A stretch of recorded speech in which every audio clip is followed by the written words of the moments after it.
And welcome to the first episode of the Dimas School of Film. My name's Al. I'm Brad. Hey, I'm Tim. Hey, what's up, I'm Jules? All right, this is a podcast we're going to get going. Basically, we're four dudes who like watching movies. We figured we might as well record our regular conversations because it's what it turns into usually. This week's film, Point Break. Let's watch the trailer. Yeah. The ultimate rush. There's nothing that comes close to it. Not even sex. We are the ex-president. Total commitment. It's a real thin line between life and death. I'm not a crook. It's not tragic to die doing what you love. If you want the ultimate, you gotta be willing to pay the ultimate price. Thank you very much, ladies and gentlemen, and please don't forget to vote. You want to nail the bank robbers and be a big hero? Definitely. The ex-presidents are surfers. You're trying to tell me the FBI is going to pay me to learn to surf? Fear causes hesitation. Hesitation will cause your worst fears to come true. He'll take you to the edge. Past it. This is gonna be a great day, Johnny. I think taxpayers would like it, Utah, if they knew that they were paying a federal agent to surf and pick up girls. Babes. Big one. The correct term is babes, sir.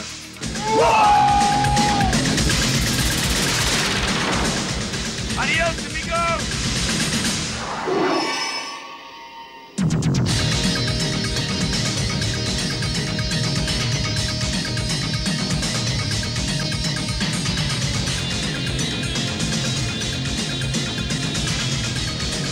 100% pure adrenaline. Neither one of you has anything even remotely interesting to tell me. Caught my first tube this morning, sir. It's so 80s. I'm really surprised, but I can't remember watching that. I loved that trailer. That was... I watched it before I watched the film, and I got so excited. There are two things I noticed. One is the soundtrack. It's just like... Oh, Which none of that music actually appears in the actual film. Nope. nah, Like, that's it's not. cool. Now, interesting. There are two shots or two scenes, I guess, in that clip that aren't in the film. Did you pick them? Yeah. I got one. You got Was one? Keanu Reeves out the window shooting the gun. Yep. I've actually got the other one if no one can guess it, but Al, you go ahead. I got it. So it's the line which is amazing, where he's like, Awesome line. Do you think taxpayers are happy for you to pick up chicks? It's like, the correct term, sir, is babes. That's actually a really good line for Keanu Reeves to say. Like, I think he suits, maybe it's a Bill and Ted's Excellent Adventure thing, but he says the word babes really good. Like, babes. Yeah. You know? It's almost like, it's his line. That's his thing. Yeah, for sure.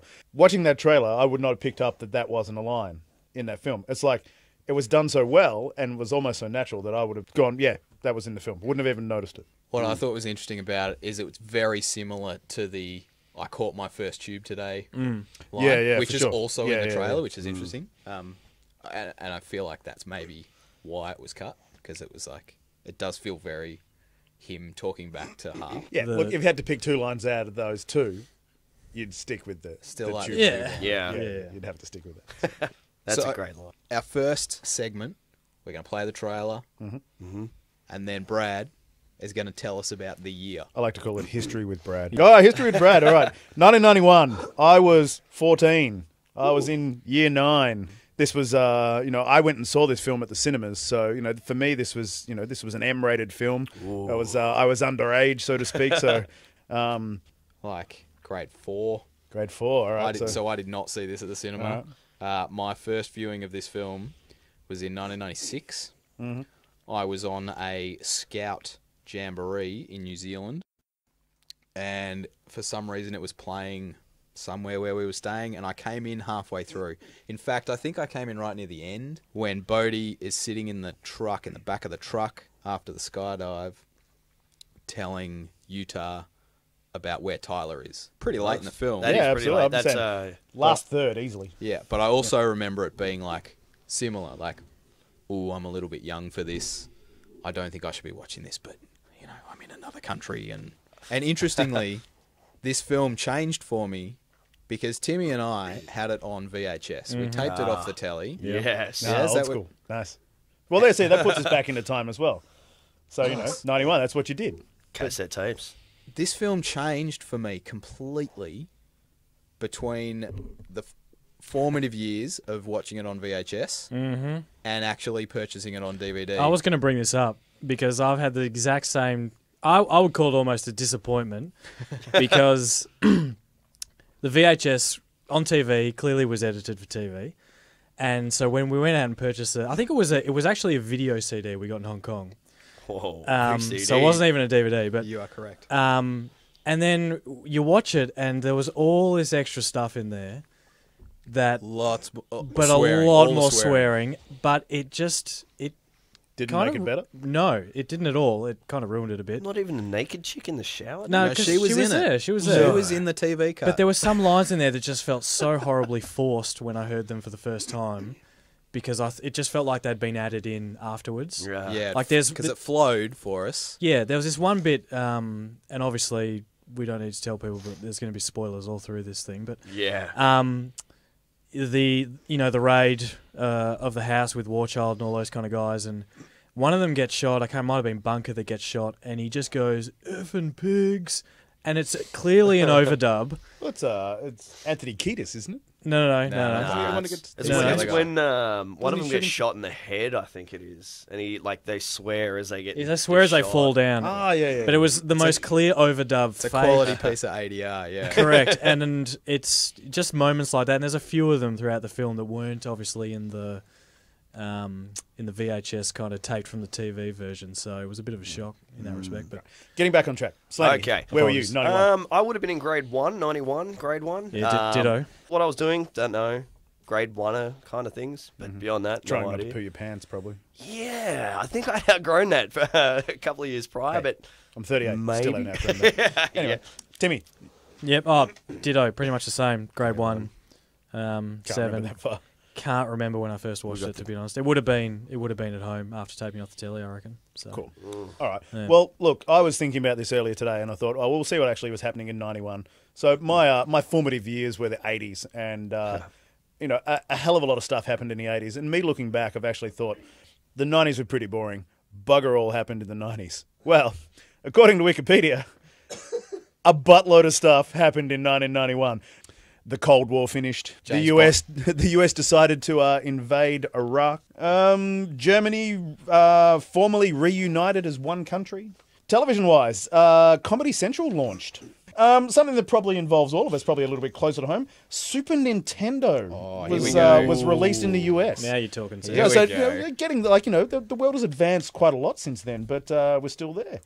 There And you go. that is pretty much That's history with 90 Brad. history and that wraps up History with Brad for 1991. I just wanted to point out that the chick that did this film, Catherine Bigelow, I kind of stalked her on IMDb a bit, as you do. You got Point Break in 91. She did the K-19 Widowmaker in 2002. She did Hurt Locker in 2008. And then she did Zero Dark 30 in 2012. She won an Oscar for Hurt Locker. Was there any Oscars for Point Break? Disappointingly, no. Not Another like another best Oscar score, shun. best set, Best score. You know what? We've got to talk about the music. best use of a surfboard. None of the above. That's not, that's not really an Oscar. Best I think, use of a slow motion camera, I'd have to say. That's what. If Point Break was going to take it for anything, best use of a slow motion camera. That's. I want to talk about that. That's I wanna- interesting. yeah, we know. Because I felt like there's a shot.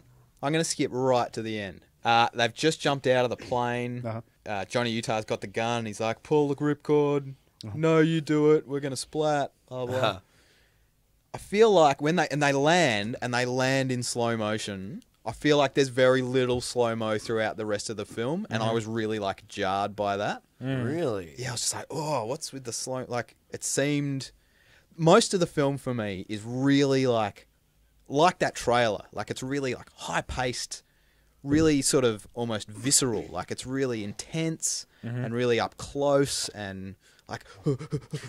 Would you say then it's probably because most of the slow mo in it is the surfing stuff. Yeah. Yeah. So it's when they're actually surfing.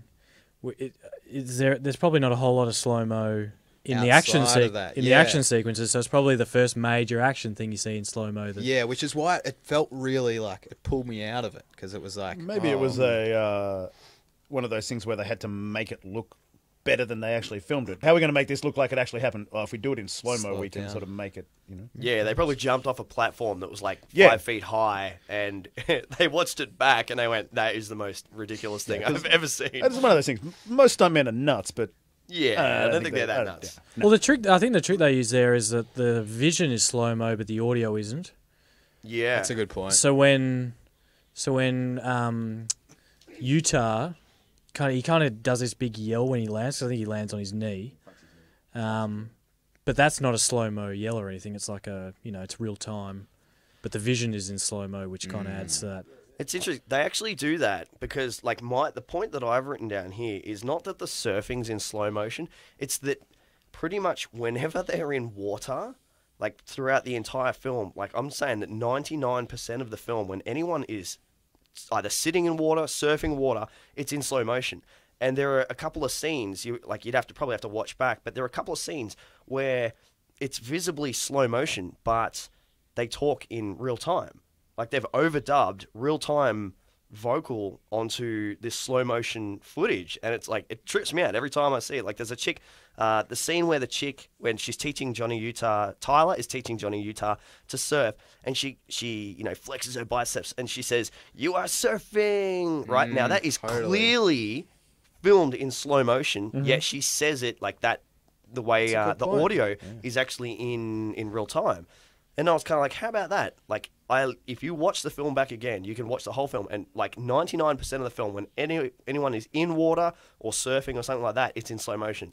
That's and cool. It really tripped me out, actually. That's cool because on reflection of that, it adds to that sort of like spiritual attachment attachment that they're trying to get. The whole thing about surfing within this film is the whole spiritual side of it, really. Yeah, and not much water in Hurt Locker or no. But I mean, like what was I going to say? That's what's good about the start of this film is because they just so many films really struggle with the whole character development thing, introducing characters. I felt it was so strong in this. It was just bang straight away. We know this is this guy. These are the two main guys right here. Yeah. I actually, because that was an interesting point that I actually wrote down was the fact that the movie, it introduces itself and you've got Bodhi surfing, and then the first time we see Johnny Utah is he's sitting on the hood of his car with a shotgun in hand in the pouring rain. And I'm kind of thinking, what was he doing like a few seconds before that? Was he just sitting there in the rain for no reason? Is he just sitting on his car with a shotgun? Is he waiting his turn? Maybe. And wouldn't he be like under a shelter with an FBI training jacket on or something? Some kind of wet weather gear. Because they wouldn't set up this whole training thing just for him. Like it would be... He'd be in a queue, He'd be with all the other cadets or whatever. Yeah. And, and then you've got this one guy. The other thing that I found weird was that the targets are all set timed, but yet the guy's timing him. Like, what's he timing him for? Because I would have thought he'd just be basing it all on accuracy or whatever.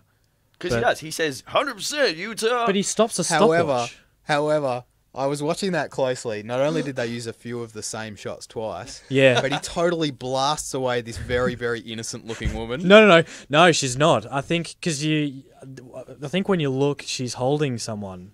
Or is that... She's probably holding a baby. No. It's the standard, like, bad guy with a gun, woman with a pram.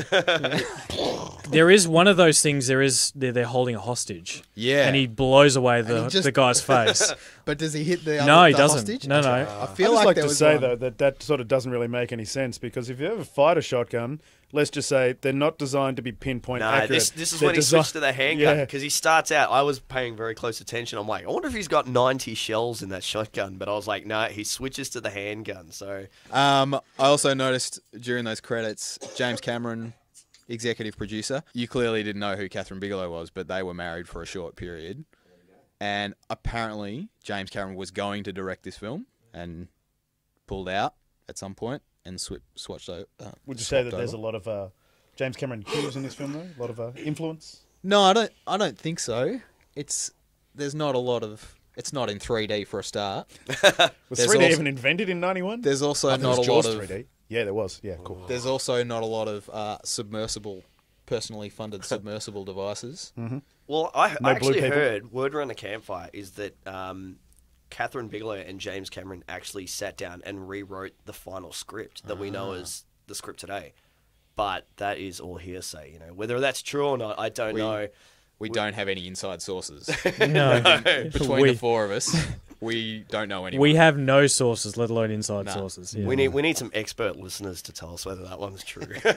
The script is like just the right amount of corny. Yeah. No, I agree Right? completely. Like it's enough that you're like. It's enough to get away with. It's really. enough to get away with. Yeah. It's the right percentage of dumb. Yeah. Yep. So how dumb was it beforehand? Well, Obviously good enough that they've gone, we can do something with this, and turn it into a cult classic film. So yeah. Well, it did well at the box office. on a box office thing though, what was big money for a film in 91? Like what was big? Well, it was made for 24 mil, and it made 83.5 mil. Okay. So it did Good well. returns. It did. It all right. did well. Couple of bucks. Yeah. And that was not including my box office. Yours, obviously, Brad. Well, look, these days 24 mil, nothing. Well, I mean, you know, you can't make anything for 24 mil these days. You can't go to the supermarket, right? Exactly right. Well, I mean, like you look at Blues Brothers. I can't remember what year Blues Brothers came out, but it was 85. 85. So that was made. Sorry, that was made for $27 million, and that was the most expensive film ever made at the time. And it was a box office flop. Was it really? All right. Absolute flop. I didn't know. Most cult classics are, aren't they? They usually bomb and then. Isn't that why they're cult classics? That's Yes. Sorry. Nah, Matrix is a cult classic. Really? That made a couple of bucks. It made a few. It made Yeah. a few. 6 or 7. I thought it was interesting. I thoroughly enjoyed John C. McGinley. I was going to say this. I've got that written down here. I've got basically John C. McGinley is fucking rad. Yeah, do you know what? I had almost the exact thing. I was like, man, he's like this part is made for him, right? And he does that angry acting so well. He does. He's the sergeant dude. He's the boss. Yeah. Yeah. The guy that other Young, people would dumb. know from what's he? He's Scrubs. in Platoon, Scrubs. Platoon. Platoon. And he yeah. plays the same. He's not as angry in Platoon, but he's the same kind of like He's turned jerk. Yeah, and Kinda he thing. gets done over quite nicely in Platoon. As Yeah, well, yeah. So, So I thought he was a perfect piece. In fact, I thought the casting all around was great. Yeah. Yeah. Like I can't. So there's a huge list of people that were in line to play all sorts of these characters. The first one that springs to mind was Matthew Broderick for Johnny Utah. Yeah. Like it. You know, like There it was was a- just there's a Yeah. crazy list. do we But think Laurie Petty was the right choice for the Tyler? I think she was great. I reckon. I was really impressed with that because Yeah. I just thought she was just she was just really kind of robust character. I think she played it really well, and it's one of those female leads you don't see enough of. Having said that, Laurie Petty's character, I felt was kind of strong and Yeah. Very masculine. well, not masculine, but just very Just no BS kind of thing. yeah, you know? determined in what she believed and her own things, and I think that was great to see. You Yeah. know, like particularly for an early '90s film.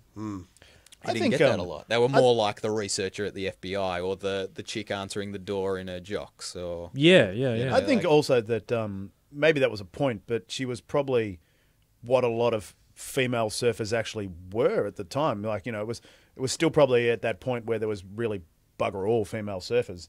And if there was, you know, there was sort of like they were from the girls that I knew that surfed back then, they were always really headstrong, knew where they were going, really, really confident in themselves sort of people. And she played that sort of character. So Had to hold her own kind of thing. yeah, hold her own, and not almost like, you know, she was left and had to do everything by herself. But you know, if she was, she'd be cool. That's, you know, and that's the kind of character she was. I'm saying that I think she plays quite a strong female character. I thoroughly enjoyed the whole spiel. I started talking about John C. McGinley before. I thoroughly enjoyed the whole spiel that he gave about being like super fit. Yep. You know, we don't smoke and we sure as hell don't. Or we don't drink and we sure as hell don't smoke. And, you know, we're all top physical condition.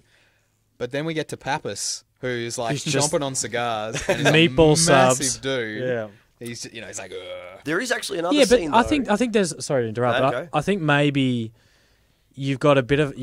because there's a problem between Harp and Pappas the whole film. Like there's a clear problem there. There's a clear conflict of interest, and I think that's a pretty good way of looking at it because you got Harp that's harping on. Excuse the pun, but harping on about all this. We're clean eaters, we're fit, we're responsible for our actions. He's all this trying sort to of stuff. run it his way. Correct. Whereas you've got Pappas, who's been around the block many times, who's like, screw this guy, I'm running things my own way, kind of thing. And that conflicts through the whole film. So I think that's actually done pretty well. Yeah, that's true. That's a good point. But there are actually other small occasions where you see, I guess, other agents sticking it to the man, if you will. Like for instance, like Johnny Utah, like he's such a dick to the FBI director. I can't even remember his name. Harp, thank you. But then there's a scene where Pappas and Utah are doing surveillance on Bunker's place and Warchild before the big raid. And then when the shift change comes along, those two other FBI agents who think Pappas is a real hard-on, those two guys are actually sitting in a car smoking. And I thought that was, I was like, oh, how about that? So maybe it's not just Pappas who has an issue with Harp. It's actually the whole agency kind of has this, like, Harp is this, like, this guy, he's whipping us to do what he wants, but we're just like getting away with what we want to do behind his back. Yeah, I think the thing that with Pappas is though that he's one of the only ones that just does it to Harp's face. Like he voices his opinion. Yeah, exactly right. And he says that at one point. He's like, plus let's do it anyway because it'll bug the shit out of Harp. Exactly. Yeah, it's nice. I love the good guy, bad guys. How there's always like another team, like the other team of agents. Who are like they're always like competing. The funny thing is when I was watching it the other day, all I could think of was how much Bad Boys did that better. Yeah. Exactly. Bad Boys is a perfect example. And I because I felt that there was something with this relationship that just wasn't working between these two teams. I'm just like, it just didn't seem as I think there's good. A lot of similarities between like the whole with Bad Boys in this film in the relationship between the other agents. I think there's a hell of a lot of similarities. Fair enough, it might be like, a standard Hollywood thing, but obviously, not that we're talking about Bad Boys, but one thing I liked about Bad Boys that Point Break probably could have done pretty awesome. So we are talking about Bad Boys. We are slightly, just slightly, was that if they'd done it in Point Break, it would have been really cool. And it's like, when the shit hit the fan, in Bad Boys, they team up with the other guys. That did happen. Right, let's roll. That happened in the raid. In the raid, yeah. In the raid, they were like back on, right. and they were like, "You're late to your own thing." Yeah, that's true. But that's then true. when it came down to it at the crunch, they were like, yeah. They were clearly on the same side, but there's this whole thing. It goes on for like the whole first act of the film. Yeah. Where they're like, "Oh, the other guys, you're doing a crap job, Pappas." Totally rad, dude. Yeah, that whole stuff. Well, one of those poor guys, one of the other agents. I don't know their names. They're obviously not worth knowing. But one of those poor guys gets stabbed during the raid. The naked chick from the shower stabs him in the back like 6 times. Yeah. I want to know if that guy made it. One big thing about this film that really rang with me was, I don't know how do we even approach it. We've all seen Hot Fuzz, and the massive homage to Point Break that it is, and I saw a lot more and Bad Boys 2. And Bad Boys 2, but predominantly it's Point Break. Oh yeah. Right. Yeah. But just the homage, and I could see more of it watching it this time, having that in my head more. Yeah. Like the first time they go to rob the bank. And they're all loading their guns and putting masks on. It's like they're really quick cuts and it's really dynamic and they're not quite crash zooms and stuff, but it's very, very reminiscent of like an Edgar Wright montage, like arming up montage that he does a lot. And Edgar Wright uses them a lot in his films and he uses them for comedy as well. Yeah. But it's really prevalent in Hot Fuzz with the arming up stuff. They're always...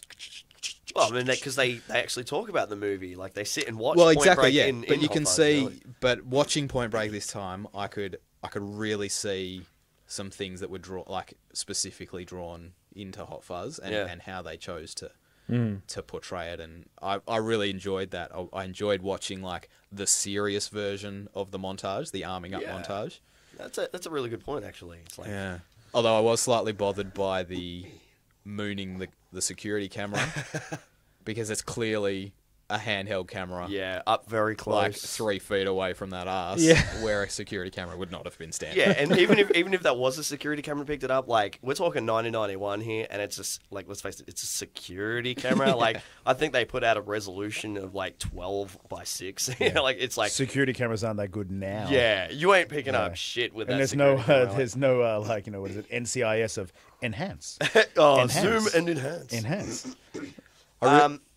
One thing I wanted to touch like was the photography. Like I mean, just leading on from what you were saying about like camera usage. Like obviously the scene with the loading up. Just like a bit of from the technical side. One thing I loved, and I'm going to jump to the chase scene where they're running on feet. Running on so foot, right? good. Now we don't have to get into the chase scene right now, but one thing that I want to point out about the chase scene is that it is a very, very super action sequence, and like the camera is as stable as it can be. There's like one thing that bugs me about movies today is the shaky cam. It's like, it's an action scene, let's just shake the shit out of the camera, right? That drives me crazy. Whereas like this, like I looked into the tech of like the camera, and they like chopped up this Chop down a camera, yeah. you know, universal gimbal like this to keep it all as smooth as possible. So that way, there's a guy can run with a camera, and we're getting the smoothest possible footage. And I love that. And that's like something that films don't do enough these days. You know, like shaky cam drives me crazy, but having a smooth camera in this awesome action sequence. You know, so many people refer back to that running scene in Point Break as, wow, that was such a good scene. And I go, why was it such a good scene? It's because you can see what's going on. Well, it's because you're in the scene pretty much. Exactly Like, the camera right. allows you to be in that chase. Exactly right. You know what's going on. And it's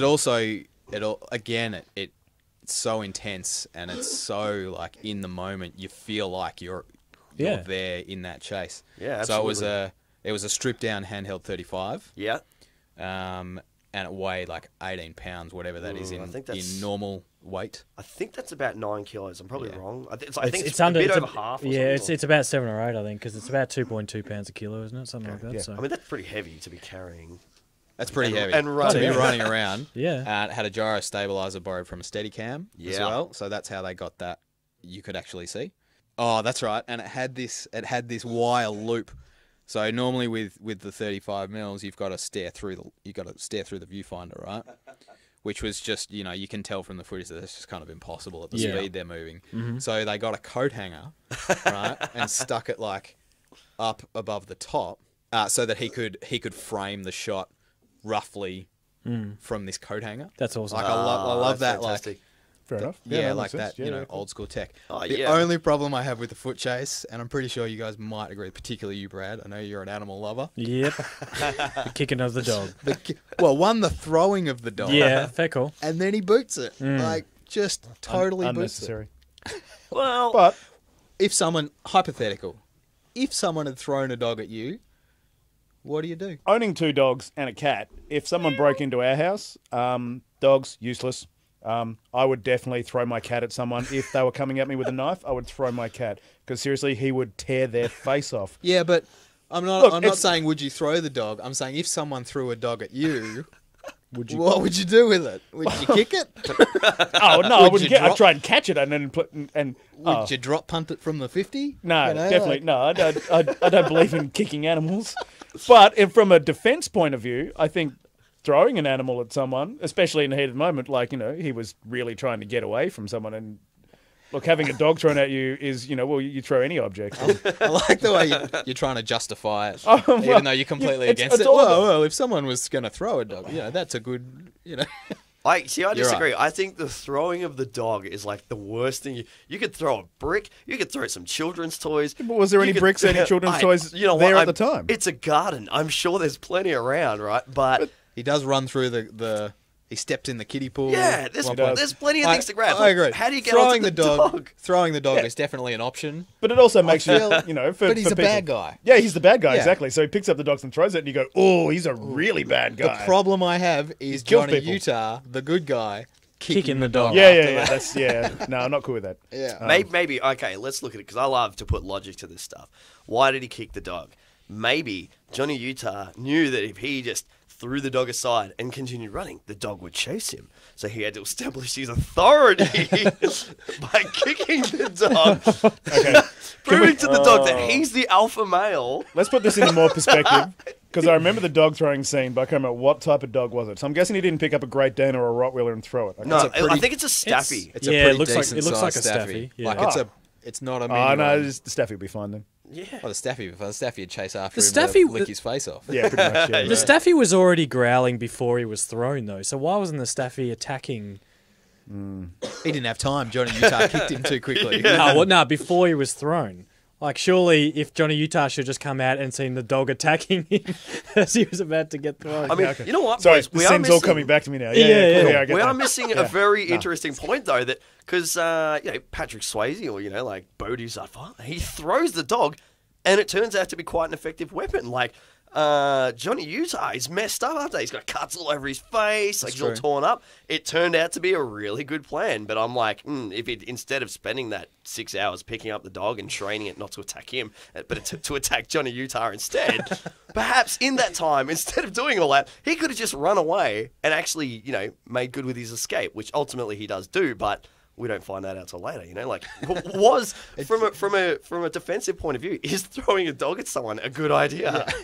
I think this could be a whole nother episode, really. Pretty much. The It just cruelty felt to like, animals episode. it just felt like I was so with them and in this chase, and it's like and then I'm like, well, hang on, what? Yeah, What can you you kick not the do dog that? for, dude? Yeah. Steady Yeah, but on. look, it's also one of those things, in under pressure and in the heat of the moment, you do stupid things. All in all, like the photography of that scene, I think is amazing. Like Yeah, what they did with the agreed. camera, the way they really immersed you in the scene by keeping it as stable as possible. I think that's fantastic. I just don't think it's yeah, not enough films do that these days. yeah. No, I completely agree. I think it's just great that they went to that running scene. Like it ended up that way. It didn't end up as As the another car chase. or Because whatever. it comes off the back of quite a long car chase. Yeah, which is is a amazing. good car chase. It's a It great is, car yeah. chase. It's There's- shot really well, and it's Good car chase. Yeah, I totally agree. I was talking about that. There's a skid. There's one skid. I reckon it goes for 2 weeks. I know the Like, one you're talking about. Yeah, and it's so the camera's on the back of another car, on the back of a follow car, and it's just shooting like a blank street, right? Yep. And Pappas and Johnny like slide into the shot sideways, right? Yeah, yeah, and yeah, then no, gain yeah. control. Yeah, it's that is just cool. it's Yeah, it is cool. rad as Yeah. like Yeah. all that car chase is just fantastic. that- and then that's they almost- transfer it to the feet, yeah. which like gives it more intensity. Well, and it shrinks it from cops versus bad guys to friend versus friend. yeah, at the end of the good day, point. Good one. Yeah. And it does, and because you don't even care about what happened to the other guys? Pappas's broken car or what happened to the other three presidents. No. That's like You- totally you don't even irrelevant. think about In the movie, isn't it, at this stage, he's still not 100% sure Yeah, no, that's that true. that's him until he takes off the mask when he jumps over the fence, doesn't he? Or later No, on. he doesn't take it No, off. he doesn't, doesn't take it off. So he's like 99%, but he's still not 100%. Yeah, it's not So he until still they doesn't show the know. video in the back of the van after they've done the skydiving of Tyler as a hostage that's when it becomes 100%. Then it's Yeah. all out in the Yeah. open. Yeah, We know it, but Johnny Utah doesn't know. he knows it. I mean, He he knows. knows. Yeah, but he doesn't have the proof. He needs that last bit. Yeah, he can't convict. He's not convicting anyone yet because he doesn't have the evidence. Yeah. But he knows. I want to just go back to a bit more chronological. The scene where they go work the first car up on Mulholland Drive, and Pappas and Johnny have that like Yeah.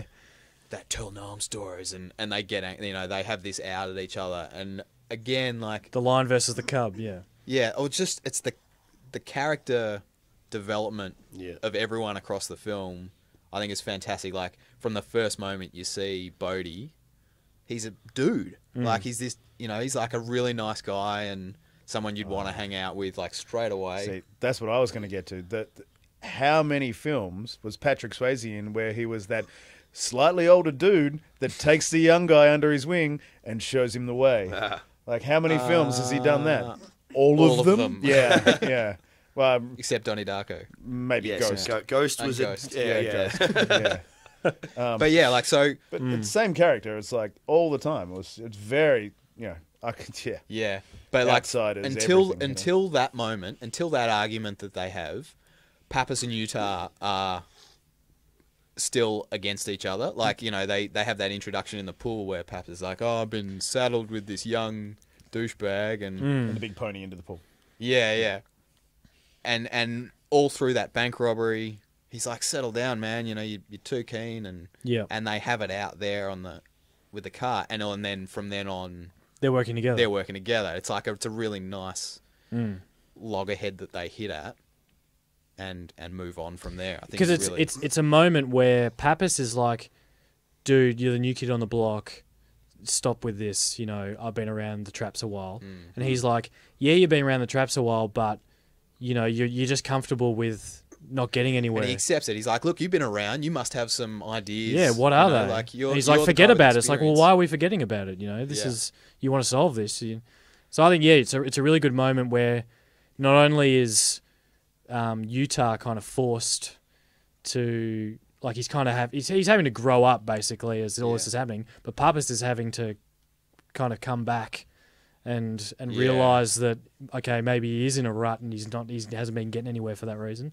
That's an interesting point because there's something that bothers me about Pappas, and I didn't notice it until I watched the film. I watched it last night, and just after the foot chase scene where Johnny Utah, you know, he's got his gun lined up at the bad guy. We're not sure who it is, you know, and he shoots his gun in the air instead of, you know, killing the person he's pursuing. Hot fuzz scene. The hot fuzz scene, yeah. Which we all thought of when that scene came on. Absolutely, straight away, yeah. hot fuzz. Exactly. So after that scene, Johnny Utah's sitting in the office, and Pappas comes in. He's like, nothing, and then they have like this deep and meaningful one-on-one, right? And Johnny Utah says, "I missed," and Pappas says, "You don't miss." And there's a scene later on in the service station when they steal some other dude's car where Pappas is standing point blank behind the car and starts unloading bullets into the car and misses everyone. Yeah, but it's like, but that's he's different. saying you don't miss. I understand the psychological difference. Yeah, that's what that's about. That's what he's like. I know you missed on purpose because you know who it is, and blah blah blah blah blah. Like, that was deliberate. Obviously, you're gonna miss sometimes. I don't know. You're not dead shot. No, I get what you're saying. That's a good point. I don't know. It's just that really annoyed. It really annoyed me, actually. He's like, "Oh, you don't miss." It's like, man, the guy had a long shot. He could have missed anyway. Johnny Utah could have unloaded that whole clip and missed every bullet. That's a long shot, dude. You were standing right behind the car. Brad, I feel while Jules is our resident gun nerd, as I've just proclaimed, I feel like proclaiming you as our resident car nerd. And in fact, Jules, you're probably on the cars as well. Yeah, I'd agree with that. I'm happy to get on that. I really like the introduction to Tyler. Like it. I don't know why, to be honest. I don't know, it works for me. You know, she's getting changed, but then she jumps in the car. I really want to know what that car is because it looks cool. It's some kind of Porsche. That's a classic Porsche. Yeah. I think it's like a 1950s, 1960s Porsche. It's rad. I don't know.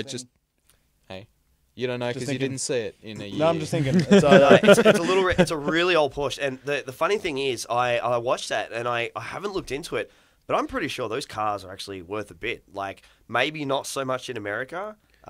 Maybe you can just pick one up, like, you know, your old shitty Commodore. But those old Porsches. Like, okay.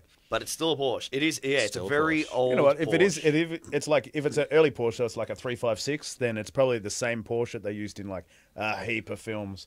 Because there's a heap of films where guys drive around in like a beaten up old Porsche. I think in like one of the 24 Hours. I think one of the dudes in that drives like an old beaten up 356 convertible. Kelly McGinnis drives one in Top Gun. Yeah, probably the same car, just getting around. It's one they got in the Hollywood storeroom. Yeah, it's the storeroom car. Guys, we've got a dead shit over here. Get out the Porsche. You know. Yeah. There were heaps of moments in this film. People generally seem to have a problem with Keanu Reeves and his acting. Yeah. They find him really wooden stuff. I don't. I reckon he's great. Yeah. And I reckon he chooses his roles really good. Like, I don't know if he does that or his agent does, or I'm sure he does to some degree. He must, right? He's a human who makes decisions. But there was a lot. It was the perfect segue from Bill and Ted's, which was Bill and Ted's was 87, I think. Wow. That's crazy. And there's this great, like, he uses Ted a lot in this film. Like, every time he's being a surfer. The example I had was Yeah, when they're yeah. out collecting Yeah. hair samples. Yeah. He's like, dude, you've got some big sucker crawling right in your ear. Save your life, bro. Yeah, and it was just so Ted Logan. I loved it, and all the woes, and you know, and I feel like he did the same in the Matrix as well. Like it was this like outsider not really knowing what's happening to him, kind of vibe, which you know happened to Ted all the time. I'll just keep talking about. Maybe Bill and Keanu Ted's Reeves 'cause- is just really good at playing like a confused, lost puppy dog. You know, like he's just. Well, it's just like the new guy, you know, in the Yeah. situation, which fits into the rookie. Point Break Well, scenario. I think because going back to what I was saying before about how he's a new guy on the block and he's really having to learn about everything. Like one of the moments I thought was great, and I don't know whether it was done on purpose or whatever, but he's obviously he's undercover and he's learning how to try and interrogate, well, ask questions without being too dodgy. And just after the fight scene with Warchild and that gang, he's walking back to the car with Bodhi, and he's like, "Oh, you know, they're into all sorts of shit." And Utah just turns to him and goes, "Oh, yes, like what? Some illegal shit?" Something illegal. Do you know what I mean? So out of his depth. and I just, illegal shit. yeah, and I just, I just laughed to myself and thought, man, that is just like, yeah, nice and subtle, Johnny. Well done, like, do you know what I mean? Because the way Bodhi reacts is just he kind of looks at him and goes, no, not really, but yeah, Maybe, whatever. I mean, that really fits into the movie well to show how much of a straight shooter nerdlinger FBI guy he is. You know, football jock, clean cut guy, and who's never really experienced like illegal shit before. Well, he's just trying to be all loose, but he's Is he straight out of the academy? Or has he been, he's from Ohio? No, I'm pretty sure he's straight out of the camp. I think they mentioned it at some point. Well, because I know John C. Harp talks about him as being like, whatever you've done before this, you have 0 hours in the field out here. yeah. Right? So I don't know whether he's... Well, I suppose do you get just drafted into the FBI? Like, seems kind of like a big deal. It's like, you know, it's like going straight to upper management, you know, like without ever having management experience. Like, Yeah, I don't know. I don't Yeah, know. so potentially, you know, back in hometown, he was, walking the beat, yeah. you know, street cop, you know, but they're maybe too- he's a good detective, But they're two different organisations, right? You've got to apply for the FBI. I suppose. It's not just like the next progression through the police. No. No. But surely you've got to have some form of police experience, wouldn't you? I Before? don't know. I don't know either. That's what I think. I think surely you'd have to have some kind of police. I Wow, that sit guy's in- he's a good rookie. Let's just. I'm get him only in the I'm only FBI. basing this off horrible Chris Tucker in Rush Hour, how he's trying to he's spending the whole time trying to. I'm also going to say the that FBI. for anything actually on how to get into the FBI, we probably shouldn't consult Hollywood. Yeah, Yeah. I'd probably agree with that Yeah. one. Yeah. It's all Maybe I know. maybe It's look all for I a know, higher Brad. authority than that. Yeah, well, you know. Yeah, nice one. I found it interesting in that fight, that beach fight. For some reason, I've always found the Foley in that section. So Foley, you know, is when they re-record the sound effects. Yeah. For lots of walking in sandboxes and that sort of stuff. For some reason, forever, the sound in that fight scene, that like wet dudes in wetsuits hitting each other, is really like. I'm always taking notice of those sounds. I have no idea why. Forever, before I long got into film and that sort of stuff. It's like the leather sounds Oh, in Batman Begins, right? Love the leather. But I think it's a good opportunity to talk about Anthony Kiedis. Oh, yes. And Segue. I love the cameo. I think it's brilliant because he seems naturally in that character. Yeah. But he has got to be the worst fighter. / he's probably, you know, cross between terrible fighter mainly because he's a coward, because he shows that fairly later on in the raid that he's pretty much just running away. But he shoots himself in the foot. You're really watching him that fight, and he doesn't land anything, and he just gets thrown around, like literally thrown around. The other thing I couldn't work out was where did Bunker keep that knife while he was out in the surf? You know, when he cuts the cord. Oh, yeah, yeah. I'm like, you just carry a knife while you're surfing? Could be a Like, scuba knife, have it strapped to the ankle. Oh, yeah. In case he gets tangled maybe in his board cord. Surfers. That's a really email us valid in point, and actually. Yeah. Tell us. Hey, it's all territorial. You got to stab the guy to death who's surfing your wave, man. They That's they do think of themselves as some kind of death squad or whatever. that's a good point, actually. Bodhi says, Apparently.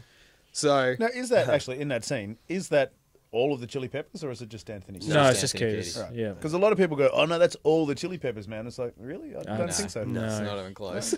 I mean, No, going that's with that what scene that's what I'm again. with. Yeah, no. just going with that scene again, like, again, that's another good example of a fight scene that didn't overdo it with the shaky cam, you know? Like, I enjoy watching that fight scene, especially Swayze throwing his kicks and stuff, because you can see what's going on. But they're stable shots, but they're really quick. Like, Yes. again, they're coming from lots of different angles, and I really like how they keep throwing in the Pappas angle, the really wide angle, where there's no sound so much, you know, when the guy gets tossed out, Pappas starts running. Like it's through the binoculars or something. But it's probably the only really choreographed fight of the whole thing. Easily. Because you think about the great fight of Lupton Pittman, or aka Warchild, and Good memory. Thank you.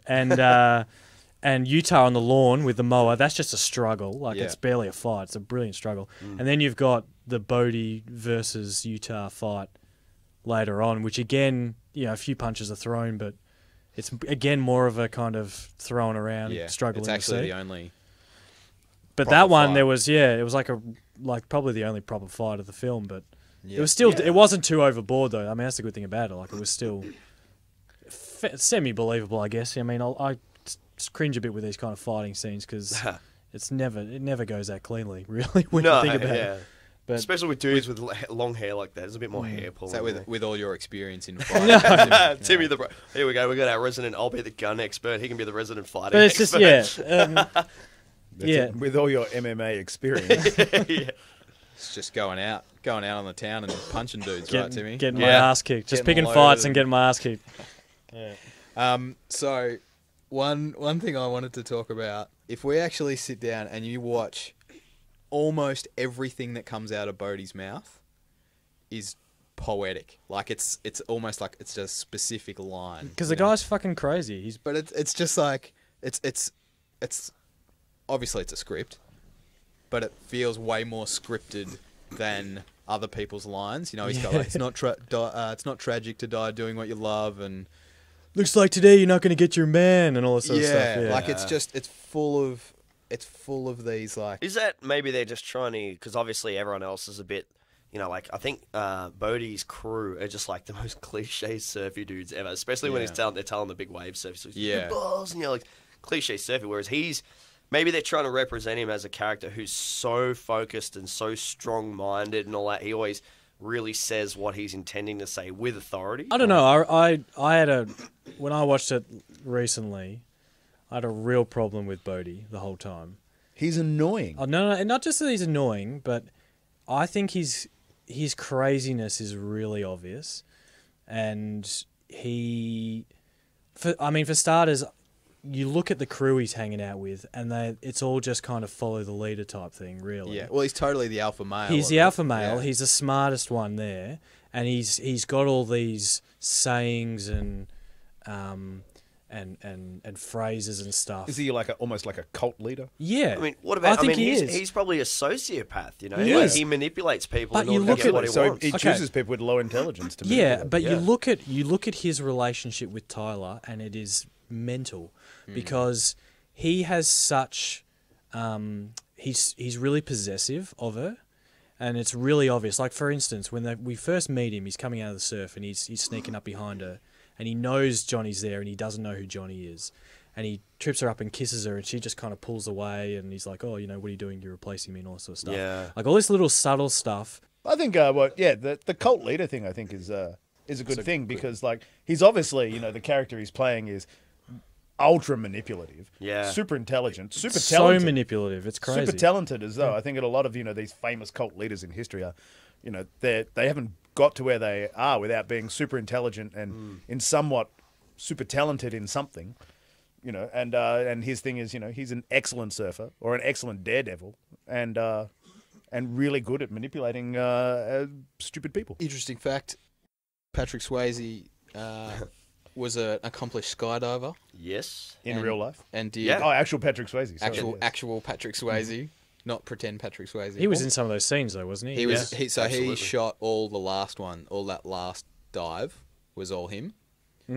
You know, because you see him, there's a close-up and he jumps out of the plane. Yeah. But I found interesting, in a couple of the surfing shots, there were some decent close-ups, and that was not even close to Patrick Swayze. Not even close. No. It was odd that they didn't try and hide that more. Speaking of the skydiving, this is something that I really enjoyed about the film, was, okay, we had the car chase and the foot chase, right? And you're like, okay, they know who each other are now. Shit's on. Like this. Usually films will go into a chase of, okay, I'm going to get you. No, you're not going to get me. And the film just flips on its head. He turns up at his door and takes him skydiving. And Good. And the audience just forgets. Like, you just forget that all that stuff just happened because it's all of a sudden it's just this magical scene. I wrote that down as well. Yeah. I was like, all of a sudden, totally get taken away from what's just happened. Exactly. So you've got this magical scene of like, and Johnny Utah is clearly like, this is amazing. It's amazing, yeah. You know, and it's kind of all forgotten, and obviously until when they get to the ground and they're in the back of the truck type thing. But I just think that was such a cool way of doing it because the audience isn't expecting that. The audience is expecting, okay, now we're going to have a shit fight pretty much for the rest of the film. But again, it takes you back into that way that Bodhi manipulates and But it also, I think it also brings out the conflict that it is for Utah because your friend's your enemy. Yeah, he gets lost in that moment and he's hanging with his friends again and he's completely forgotten who he, what he's supposed to be doing. I just want to go back to that raid for a second. So the raid ends, right, in quite a messy fashion. Lots of people die and a blah, blah. lawnmower gets shot. Awesome cameo from Tom Sizemore. Yeah. As Agent Dietz. Yeah. Oh, yeah. I like this hair. And so what I can't work out, all right, this may be my ignorance. He's with the DEA, right? Yep. Surely, to some degree, the DEA is in communication with the FBI, right? And Harp approves the raid, right? There's that scene where they talk about, all right, we're going to raid them. Harp's all on board with that. And then all of a sudden, Harp's like, yeah, have you met Agent Dietz? Yeah, good one. You fucked this up, didn't you? Like, he's really like... It's like, yeah, dude, you're the one that I'm approved like, you're the managing officer here. Like, surely... Responsibility lies with you, dude. Yeah, surely you go do a raid, you call some other people and go, all right, we're going to do this. Is this cool with everyone else? I don't know. Is that You're a right. thing, It doesn't or... make sense. And even if the DEA was running some kind of departed system where only one guy knew who the snitch was. Yeah. But even then, he would be the guy that would be contacted saying, "We're going to raid this house." Do you know what I mean? Surely. That's an interesting point because I was going to make a note of this, but I kind of chose to just brush over it, I guess, because they refer to him Agent Dietz. Yep. They refer to him being as deep cover as opposed to undercover. Regular cover. Yeah, there's perhaps us and our limited FBI DEA experience aren't aware of the levels of cover. But maybe that is How many he's levels so down deep. is he? Yeah. Deep cover. Coverception, Yeah. exactly. Yeah, But maybe he's so deep that there's only a few people in the organisation that actually know. Exactly. That And that's he's- why that I he's in the brushed DEA. over it. Look, I don't have a problem with that, but then I don't think Tom Sizemore has any position to be annoyed If no one no one knows. knows what he's doing. Yeah, that's true. Like, Yeah, that's very true. you can't go, you've just blown my whole He's- 3-month operation. he's actually- Also, I thought 3 months 3 wasn't months? that long. No. Not like deep cover. It's like, Yeah. dude, you've been He's there 3 actually months. he should be thankful he didn't get shot, to be perfectly honest with you. The one thing I liked about this movie was the fact that the music throughout the whole film is really subtle. Now, I don't know if you guys noticed this. One thing that really stood out from other action films is that there's barely any music in the whole film. And I actually noted that, from the start, okay, so we have the opening credits. There's a little bit of music going on there, very subtle. We don't hear music again until the 13-minute mark. And can I point out that that's after the very first robbery?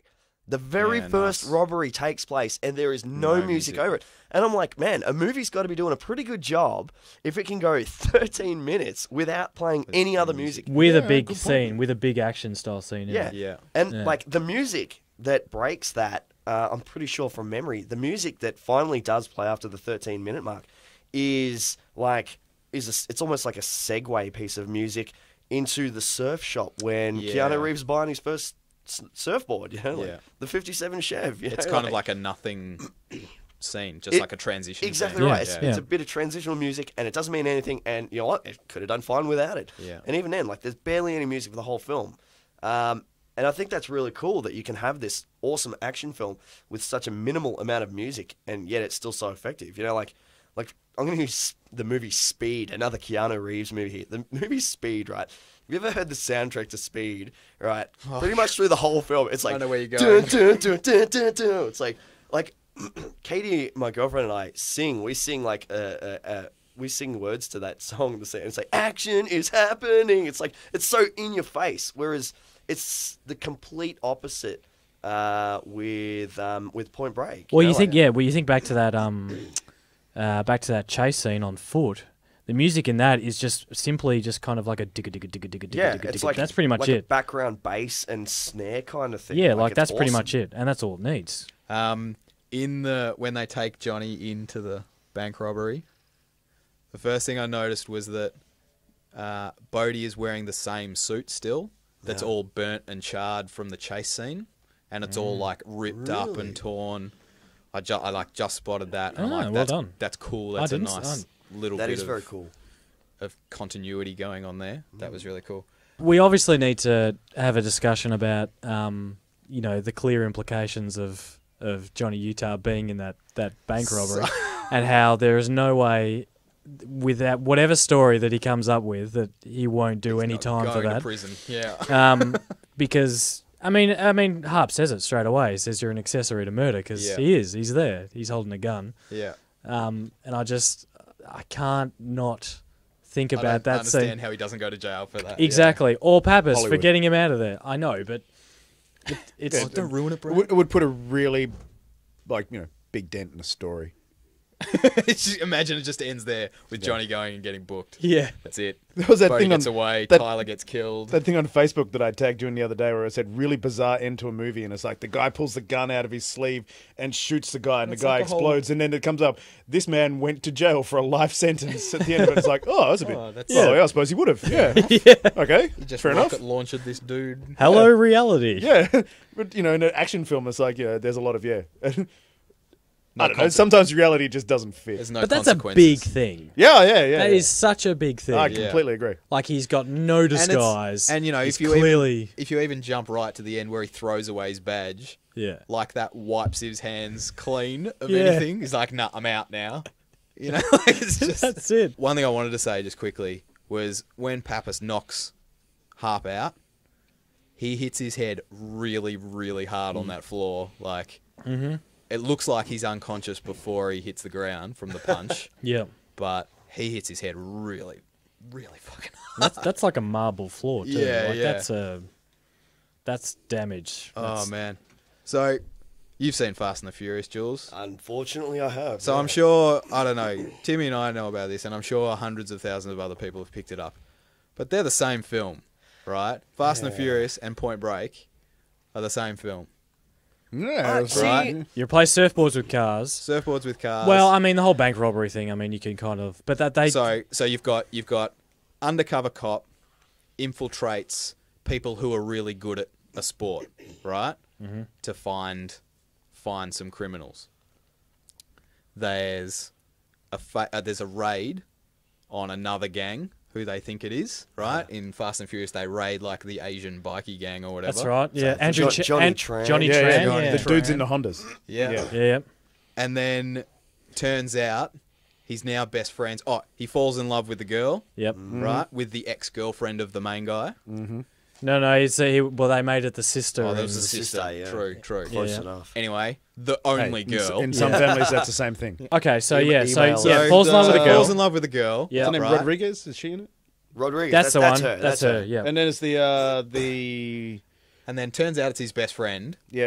right? Yeah. And so there's the whole conflict. Yep. And then he's like, I got to take you in. Nah, you got to let me go. And he lets him go. Yeah. It's just like, And in terms of the bank robbery thing, they rob trucks with the cars, don't they? Yeah, because That's you're actually the right. crime. That's yeah, the crime. well, yeah, you know what? Like I there is just a remember seeing Fast and Furious when it came out in like 2001 or whatever it was, and just being like, is no one else noticing that this is Point Break? Yeah. Like, it's Sorry. just, the glaring difference though that I really respect about Point Break is that Keanu or Johnny Utah never stops going after his guy. Like Yeah.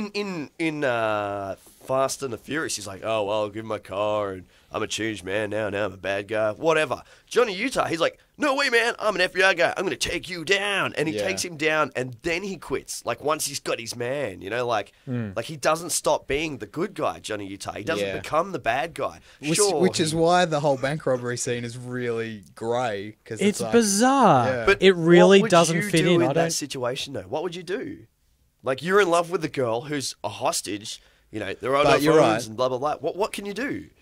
Well, you can't do anything. Like if Yeah, someone says okay. you got to rob this bank, Yeah. you got to rob that bank. You know, like first world problems. first What world would I problems. do, man? Yeah. So It's let's- a really, really, really annoying part of this let's film. well see. This is interesting. I think Let's- there's a whole. It nother really story. doesn't bother me Let's that talk much. about Really? fake It Australia. annoys the crap because out of me. I love fake Australia in Yep. things, right? Yeah. The best example is Yeah. the Simpsons episode where they go to Australia. Yeah. And it's brilliant. As an Australian, I Yeah. love it, and I really like this. Like, Peter Phelps is one of the actors. That's the other in thing it. I hate about it is that they actually get like the Australians in it are actually played by Australians, and it's like, can you make yourself sound as stereotyped as possible? You'll get him when he comes back in. What are you doing, Utah? You let him go. You let him go. The I see. No I one don't sounds think. like that. I don't think those guys are Australian. I haven't found out where any of that was actually shot. Clearly, it's not Bell's Beach. No, Apparently, it's shot in. not talking. No, Well, yeah, I don't know. Not Look, we know it's not Torquay. I don't think we really need to be going. No, what I want to know is, was that scene done in Australia? I don't think they would. No. Like, Why that's would kind you of a waste bother? of time. Not It would that be one cheaper scene. just to make Yeah. No, sense. I have no problem with it. I reckon they made enough of an effort. I don't really care. It's anyway. it's Oh, shot yeah. on the west coast of US somewhere. At work, we had these two guys, young guys. Oh, When I no. say young, sort of like I'd say like Like our age? mid 20s, mid Touche. 20s sort of thing. And they came out to Australia and they said, we have to go to Bell's Beach. And it's like, why? And he goes, Point Break, man, Point Break. And it's like, you know that's not Bell's Beach. And they went, what? And I went, no, that's not Bell's Beach. Bell's Beach Yeah. looks nothing like that. And That'd be, they're it'd be, oh. yeah. They were really disappointed. Ah, well, stuff them. So I picked up another note here. You were talking about, Jules, you were talking about before how Johnny Utah always gets his guy. Yeah. And Patrick Swayze says that at one point. He's like, Johnny Utah gets his man. Yeah, I'll yeah. go to a cage and, blah, blah. I feel like letting him go is quite uncharacteristic of Johnny Utah. Like, you're right. The whole film, he's very like, gotta After get his him, gotta man. get him. And then to just let him go. You're talking about the it's very like- end scene. But does Yeah. he? Very end. But does he let him go, knowing the consequences of letting him go? I'm sure he does. I reckon he does. Because See, But I still think that goes against it, and maybe that's the point, right? Maybe it's that whole friend versus. he says who you've is- got to go down, whether or not that means you've got to go to jail or you just got to die. You got to do you one of gotta them. yeah. suck my cock. Well, or- this is actually this is an interesting point that I wanted to Blow.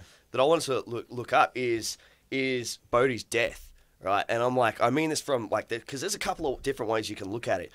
There is the one where, okay, so you can look at it from this point of view. Bodhi, right, he's finally found his waves, the 50-year storm. He goes out there, he tries to ride the wave, and he falls, right? And it's like, is this a representation? I might be getting way too in-depth with this, but is this a representation of Bodhi's undoing? It's like, he tried to go for the ultimate, and he couldn't handle it. He's not in control anymore. He's not in control anymore. It's out of his control. He's coming apart. Or, I mean, does he kill himself? He doesn't want to go to a cage. He's like, I can't go to a cage, man. It's like, like he's got one wave. He's got one opportunity. And he says... I feel he has that implication when he says, let me go out and get one. Just one. Like, There's a moment where they both go, like, we know what you're going to do, dude. yeah.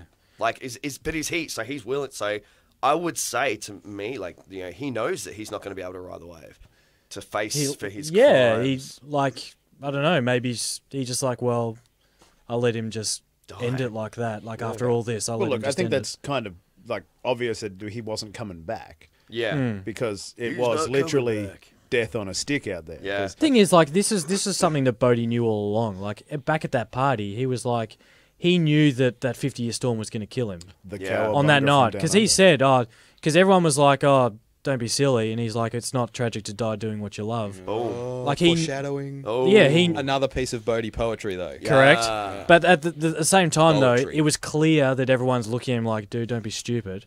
But he's like, no, I don't care. I'll die in the 50-year storm. I don't care. So I was going through the credits, character names, I couldn't tell you who these characters were, right, let's see but the names are amazing. Surf Rat. Ooh. Makes sense. Yeah. Makes sense. Strap yourselves in. Psycho Stick. Passion for Slashing. Oh my god. No. Sounds These have got to be... Sounds like a roller derby team. What about Freight Train?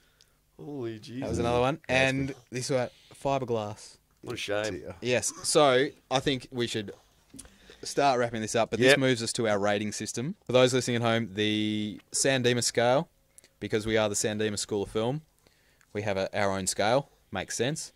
We are going to rate every film that we watch on a percentage in relation to Bill and Ted's Excellent Adventure. Bill and Ted's Excellent Adventure rates 100%. Doesn't mean that a film couldn't be better than Bill and Ted's Excellent Adventure. I know it's difficult, fellas. Settle down. So you could give something perhaps 130%. Or obviously we could go lower because it's not as good as Bill and Ted's Excellent Adventure. So that's the San Dimas scale. Okay, I suppose we need to give it a rating then. Like, I'll start being at the lower end of the scale of the group here. I would probably give it 70%. 70% of Bill and Ted's. That's what I'd give it. Nice, 70% for Jules. Timmy? I'd probably finish it up at about 80%, I reckon. Nice. Yeah. I'm going to go 75. 75. We'll split the middle there. I'm going to break convention, boys. Mhm. I think this is just a little bit better. I'm going to give it 101%. 'Cause I think it's just like when I sat down to watch this film, totally into it, and having watched the trailer first, I was like, oh, this is going to be great. And it was. While stuff is funny about it and a bit off, I'm like so on board with this film that I think it's just that little bit better. Next week, I'll say next week, but it won't be next week. Ladies and gentlemen, next week we will be watching Inner Space. Yes. All right. Fantastic choice. Thank you. So, thank you all for listening. I hope you enjoyed our ramblings. I certainly enjoyed myself this evening. Yeah, it was good. Good conversation. Hopefully we've given you some insight that you might not normally have. I feel like with I've Point got Break. some insight. All right, thanks, fellas. We'll play the theme song out. See you next time.